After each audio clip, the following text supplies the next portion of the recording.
Asian cup বাছাইয়ে নিজেদের প্রথম ম্যাচে বাহরাইনের মুখোমুখি হবে বাংলাদেশ। শক্তিমত্তায় পিছিয়ে থাকলেও আত্মবিশ্বাসী বাংলাদেশ। ম্যাচ শুরু কাল সন্ধ্যা 6:30টায়। বাছাইয়ে 8 গ্রুপের সেরা 8 দল খেলবে মূল পর্বে। বাংলাদেশের জন্য পথ মোটেও মসৃণ নয়।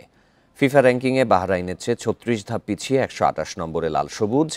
বাহরাইনের শক্তিশালী আক্রমণভাগ কঠিন চ্যালেঞ্জ বাংলাদেশের জন্য। তবে সম্প্রতি ইন্দোনেশিয়া ও জর্ডানের বিপক্ষে নারী দলের পারফরমেন্স প্রত্যাশা বাড়িয়েছে। বাছাই বাধা পেরোতে নিজেদের সেরাটা খেলতে চায় আফিদারা।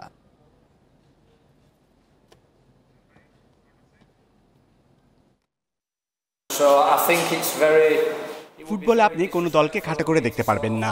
যে কোনো দলই আপনার পথ রোধ করে দাঁড়াতে পারে। বাহরাইন শারীরিকভাবে শক্তিশালী ও তরুণ দল। তারা উন্নতি করেছে। কঠিন হবে বাহরাইনের বিপক্ষে লড়াই।